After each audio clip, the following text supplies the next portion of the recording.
उच्चतम न्यायालय टॉपिक हमने स्टार्ट किया था तो कुछ मेरे विद्यार्थियों की मांग थी कि सर हम उच्चतम न्यायालय से संबंधित जो महत्वपूर्ण अनुच्छेद है उनको याद नहीं कर पा रहे हैं, तो आप कैसे भी करके उन महत्वपूर्ण अनुच्छेदों को हमको एक बार याद करा दीजिए। मैं आपको वापस से बता दूं, मैं याद तो आपको करा दूंगा लेकिन फिर भी आपको विस्तार से उन चीज़ों को ध्यान रखना होगा। आप देखें, उच्चतम न्यायालय से संबंधित जो महत्वपूर्ण अनुच्छेद है उनको आप कैसे ध्यान रख सकते हैं। मैं क्या फॉर्मूला लिखता हूं, सब कार्य तो सेवा है अभी न्यायालय आ। क्या लिख दिया हमने, सब कार्य तो सेवा है अभी न्यायालय आ। आपको पता है हमारा सब उच्चतम न्यायालय है, सुप्रीम कोर्ट है, इसके जो अनुच्छेद है 124 से लेकर अनुच्छेद 147 के बीच में है। आज मैं आपको जो इसके इम्पोर्टेंट अनुच्छेद हैं उनके बारे में बता रहा हूँ। तो ये स्टार्ट होते हैं हमारे 124 से, 124, 125, 126, 127, 128, 129, 130, 131। आज हम इन महत्वपूर्ण अनुच्छेदों के बारे में जानेंगे। सबसे पहले अनुच्छेद 124 में क्या है, सुप्रीम कोर्ट, सुप्रीम कोर्ट का गठन। सुप्रीम कोर्ट के गठन का उल्लेख किस अनुच्छेद में है, अनुच्छेद 124 में। वाह से है वेतन।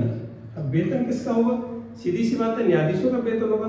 तो सुप्रीम कोर्ट के न्यायाधीशों के वेतन का उल्लेख किस अनुच्छेद में है, अनुच्छेद 125 में। इनके बारे में आपको विस्तार से बताऊंगा प्रत्येक के बारे में। अभी केवल इस फॉर्मूला को हम सेट कर देते हैं। कार्य, कार्य से हो जाएगा कार्यवाहक मुख्य न्यायाधीश। कार्यवाहक मुख्य न्यायाधीश के बारे में जो जानकारी है वह किस अनुच्छेद में है, अनुच्छेद 126 में। 127 तो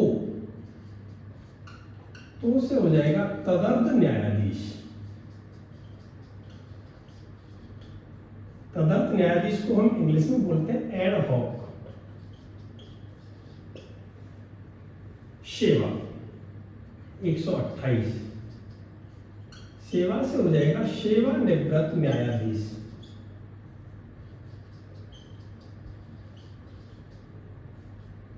सुप्रीम कोर्ट में सेवानिवृत्त न्यायाधीशों के द्वारा जब कार्य किया जाएगा तो किस अनुच्छेद के अंतर्गत उसका उल्लेख है, अनुच्छेद 128 में। 129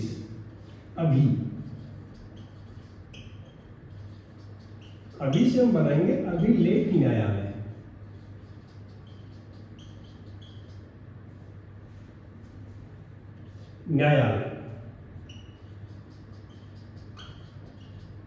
न्यायालय से हो जाएगा न्यायालय का स्थान।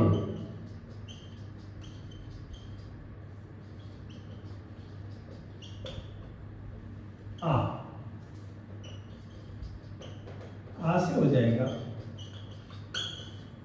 आरंभिक क्षेत्राधिकार। है ना आसान, वापस सुन ले। सब कार्य तो सेवा है अभी न्यायालय। कैसे बनाइए ट्रिक, मान लो हम यहाँ कोर्ट में बैठे हुए हैं, हमें कोई काम पड़ा, हमने घर पे कॉल किया भाई जल्दी से आप सुप्रीम कोर्ट आ जाइए, और वो कह रहा भाई मेरे पास तो बहुत सारा काम है मैं अभी नहीं आ सकता। तो हम उसको क्या करें, अरे भैया सब कार्य तो सेवा है तो अभी जल्दी से न्यायालय आ जा। तो हम ध्यान रखेंगे। अब प्रत्येक के बारे में आप जानो, अनुच्छेद 124 के अंतर्गत हमें क्या क्या जानकारी मिलती है। अनुच्छेद 124 को अगर हम विस्तार से देखें तो 124 के अंदर आपको क्या क्या जानने को मिलेगा। सुप्रीम कोर्ट में न्यायाधीशों की संख्या कितनी है, 1+7। वर्तमान की बात करें तो 1+33। सुप्रीम कोर्ट में न्यायाधीशों की नियुक्ति किसके द्वारा की जाती है, राष्ट्रपति के द्वारा। लेकिन राष्ट्रपति को जो उन नामों की सिफारिश करता है वो कौन सी पद्धति है, कॉलेजियम पद्धति। कॉलेजियम पद्धति, ये कॉलेजियम पद्धति कहां से आई, जब मैंने आपको पढ़ाया था मैंने बताया था सुप्रीम कोर्ट में 33 जजेस केस हुआ था। 33 जजेस केस के अंदर हमने कॉलेजियम पद्धति से परिचित हुआ। उसमें कितने कॉलेजियम, 1+4, एक मुख्य न्यायाधीश और 4 अन्य न्यायाधीश। ध्यान ये रखना है जो 4 अन्य न्यायाधीश हैं उनमें एक आने वाला या फिर भविष्य में बनने वाला मुख्य न्यायाधीश होना चाहिए। अनुच्छेद 125 में क्या है? वेतन। सुप्रीम कोर्ट के न्यायाधीशों को जो वेतन दिया जाता है उसका निर्धारण कौन करती है? संसद करती है। मैंने आपको बता चुका हूं पहले, संसद के द्वारा निर्धारण किया जाता है। लेकिन जब तक संसद वेतन का निर्धारण नहीं करेगी तब तक उनको जो वेतन दिया जाता है वो किस अनुसूची के अनुसार दिया जाता है? दूसरी अनुसूची के अनुसार। अनुच्छेद 126 कार्यवाहक मुख्य न्यायाधीश। मान लीजिए सुप्रीम कोर्ट में हमारे जो मुख्य न्यायाधीश वो छुट्टी चले जाते हैं, अस्वस्थ हो गए, वो किसी दिन काम पर नहीं आए हैं, अब हमें क्या करना पड़ेगा? कार्यवाहक मुख्य न्यायाधीश की नियुक्ति करनी पड़ेगी। तो कार्यवाहक मुख्य न्यायाधीश की नियुक्ति कौन करते हैं? राष्ट्रपति करते हैं। किसकी करते हैं? मैंने आपको बताया सुप्रीम कोर्ट में टोटल कितने जज हैं? 1 + 33। तो इस 33 में से जो मर्जी राष्ट्रपति की इच्छा होगी उसको क्या नियुक्त कर देंगे? कार्यवाहक मुख्य न्यायाधीश नियुक्त कर देंगे। तदर्थ न्यायाधीश। तदर्थ न्यायाधीश क्या होता है? सुप्रीम कोर्ट में कोई भी कार्रवाई को संचालित करने के लिए कोरम होता है, गणपूर्ति होती है। अगर मान लीजिए वहां उस कोरम की पूर्ति नहीं हो रही है, सुप्रीम कोर्ट में गणपूर्ति नहीं हो रही है, तो तदर्थ न्यायाधीश की नियुक्ति की जाती है। किसके द्वारा की जाती है? तदर्थ न्यायाधीश की नियुक्ति मुख्य न्यायाधीश करता है राष्ट्रपति की पूर्व सहमति से। किसकी करता है? किसी भी उच्च न्यायालय के मुख्य न्यायाधीश से परामर्श करेगा और वहां जो कोई भी न्यायाधीश जो उच्चतम न्यायालय में न्यायाधीश बनने की योग्यता रखता हो उसको क्या बना दिया जाएगा? तदर्थ न्यायाधीश बना दिया जाएगा। और जब वह इस तदर्थ न्यायाधीश के रूप में कार्य कराएगा तो उसको जो वेतन भत्ते हैं वह सुप्रीम कोर्ट के न्यायाधीश के ही बराबर मिलेंगे। अनुच्छेद 128 सेवा। सेवानिवृत्त न्यायाधीश। मान लीजिए सुप्रीम कोर्ट में कार्य की अधिकता हो गई, कार्य की अधिकता, और ये हो जाएगा, मैंने आपको क्या बताया, गणपूर्ति। सुप्रीम कोर्ट में कार्य की अधिकता हो गई तो फिर सुप्रीम कोर्ट का जो मुख्य न्यायाधीश है वह सेवानिवृत्त न्यायाधीश की भी नियुक्ति कर सकता है। सेवानिवृत्त न्यायाधीश की नियुक्ति करेगा, लेकिन सेवानिवृत्त न्यायाधीश की नियुक्ति से पहले उस न्यायाधीश की पूर्व सहमति लेनी होगी। ऐसा नहीं कि उससे जबरदस्ती कर ले कि आप आइए और सुप्रीम कोर्ट में काम कर लीजिए।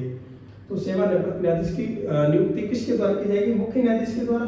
अनुच्छेद 128 में कब की जाएगी? जब सुप्रीम कोर्ट में कार्य की अधिकता होती है तब। और जब गणपूर्ति करनी होती है तो किसकी नियुक्ति करते हैं? तदर्थ न्यायाधीश की। और जब मुख्य न्यायाधीश छुट्टी पर होते हैं तो किसकी नियुक्ति की जाती है? कार्यवाहक मुख्य न्यायाधीश की। तीनों को ध्यान रखेंगे। कार्यवाहक मुख्य न्यायाधीश की नियुक्ति तो करते हैं राष्ट्रपति, तदर्थ और आपका सेवानिवृत्त न्यायाधीश की नियुक्ति करते हैं मुख्य न्यायाधीश। आगे बढ़ते हैं। अनुच्छेद 129 अभिलेख न्यायालय। अभिलेख न्यायालय से हमारा क्या तात्पर्य है? सुप्रीम कोर्ट में जितने भी केसेज होते हैं, जितनी भी उनकी सुनवाई होती है, उन सबका रिकॉर्ड रखा जाता है। किस केस में हमने क्या डिसीजन दिया उस सब की डिटेल होती है और उनको एक साक्ष्य के रूप में जो उनसे निम्न स्तर के न्यायालय जैसे हाई कोर्ट है, डिस्ट्रिक्ट कोर्ट है, वो उन अभिलेखों का साक्ष्य के रूप में प्रयोग करते हैं। अगर मान लीजिए सुप्रीम कोर्ट ने कोई डिसीजन दे दिया है और अन्य कोई न्यायालय उसकी अवमानना कर देता है तो उस पर अवमानना का केस भी चलाया जा सकता है। अनुच्छेद 130 न्यायालय का स्थान। न्यायालय के स्थान से क्या तात्पर्य? जैसे कि आपको पता है भारत का सुप्रीम कोर्ट कहाँ है? दिल्ली में है। लेकिन जो भारत का मुख्य न्यायाधीश है वो राष्ट्रपति की सहमति से इसकी जो उच्चतम न्यायालय की बैठक है वह अन्य स्थानों पर भी कर सकता है। और ऐसा 2 स्थानों पर हो भी चुका है। कौन कौन सी जगह? एक बार तो बैठक हो चुकी है कश्मीर में और एक बार बैठक हो चुकी है हैदराबाद में। तो 2 ऐसे स्थान जहां दिल्ली के अलावा न्यायालय की सुप्रीम कोर्ट की बैठक हो चुकी है, वो स्थान कौन कौन से? कश्मीर और हैदराबाद। आज से हमने क्या बनाया? आरंभिक क्षेत्राधिकार। सुप्रीम कोर्ट के क्षेत्राधिकार होते हैं कुछ, एक तो होता है आरंभिक क्षेत्राधिकार, एक होता है अपीलीय क्षेत्राधिकार। आज हम केवल आपको आरंभिक क्षेत्राधिकार तक बता रहा हूं। आरंभिक क्षेत्राधिकार का उल्लेख किस अनुच्छेद में है? 131 में। आरंभिक क्षेत्राधिकार को क्या कहते हैं? मौलिक क्षेत्राधिकार। आप क्या कह दीजिए? एकमेव क्षेत्राधिकार। एक इसके अंतर्गत क्या क्या चीजें आती हैं? भारत सरकार का मान लीजिए किसी राज्य से विवाद हो जाता है तो उसकी सुनवाई कोई हाईकोर्ट ना करके कौन करेगा? सुप्रीम कोर्ट करेगा। 2 राज्यों के बीच में कोई विवाद हो जाता है तो इसका निपटारा कौन करेगा? सुप्रीम कोर्ट करेगा। दो राज्य, भारत सरकार, कोई केंद्र शासित प्रदेश, किसी का भी कोई विवाद होगा तो हर जगह सुनवाई कौन करेगा? सुप्रीम कोर्ट करेगा। और यह सुप्रीम कोर्ट का क्या है? आरंभिक क्षेत्राधिकार है। लेकिन यहाँ आपको एक इंपॉर्टेंट फैक्ट ध्यान रखना है। मान लीजिए कोई नदी के पानी को लेकर के कोई दो राज्यों के बीच में झगड़ा हो गया, इस स्थिति में सुप्रीम कोर्ट सुनवाई नहीं करेगा। एक जब प्राधिकरण बनाया जाएगा, एक कमेटी बनाई जाएगी और वो प्राधिकरण है वह उसके बारे में निर्णय करेगा।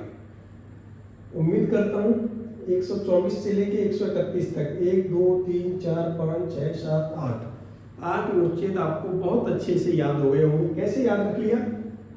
शब कार्य तो सेवा है, अभी न्यायालय आजा है, इसमें क्या रखना है? हमें साइलेंट रखना है से कोई भी शब्द, कोई भी अनुच्छेद नहीं बन रहा है। चलते चलते एक अनुच्छेद आपको और हटा देता हूं, इसको आप चाहे तो नोट डाल के लिख लें। ये मैं अलग से क्यों बता रहा हूं? क्योंकि 124 से 147 के बीच में नहीं आता है। अनुच्छेद 348, अनुच्छेद 348 में क्या है?